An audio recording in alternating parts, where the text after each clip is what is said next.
Cell phones, smartphones. There's a new study. Don't give them to your kids before the age of 13 because of the mental health risks associated with this. This study, they analyzed 100,000 young adults between the ages of 18 and 24 to find out when they got their phones and how it's affected them now that they're over the age of 18. The study was in the Journal of Human Development and Capabilities. And it says if you get a smartphone before 13, the study suggests that they could have mental health problems when they're older. No question, especially with girls too. They say body image and self-esteem. Yep. And look, you're seeing some of these numbers now. If you're listening on the radio, the impact of 48% said their first phone they got under 13 in this generation. 28% said their first phone over the age of 13. So most people were giving their kids phones. One of the other things that they could say in terms of girls, we just mentioned, less confidence, emotional resilience is not there. For boys, less stability, calmness, and empathy. I'll add this. For a generation prior to this, you didn't know. You're in boiling water that was slowly getting hotter. It went from the BlackBerry to the iPhone. Next thing you know, everybody has it. But now this generation has a chance to exhale and say, okay, for new parents, there's no excuse to giving your kid a phone in kindergarten. Well, part of the study, Ainsley, is that the people that reported this said that they had suicidal thoughts. Mm-hmm. And I have to be honest, I didn't realize it was this severe. I knew these phones weren't good for the kids, and I understood some of the stuff that was happening online. Yeah. Do you think it's the bullying on the social media? Look at that number. I mean, almost 50% of girls who reported suicidal thoughts, they got their phones before the age of 13. 28% got their phones, let's say, first phone over the age of 13. So the number is almost cut in half.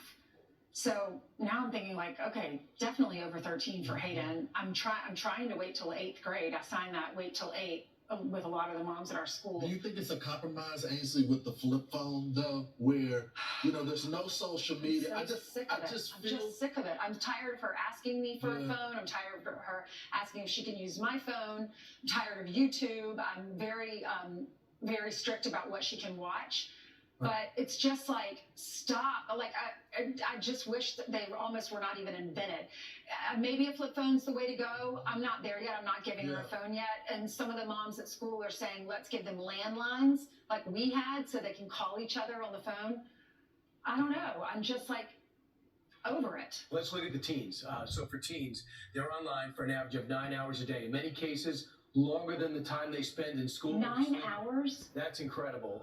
So think about that too. So you got 9 hours, 43 minutes. Education, 4 hours, 32 minutes. How is that possible? Well, with education, I understand it because they give most of the kids iPads now. Right. And they were giving them laptops. I think this is how long they spend on education, 4 hours and 32 minutes, right? Which is understandable. But socializing, this is the key.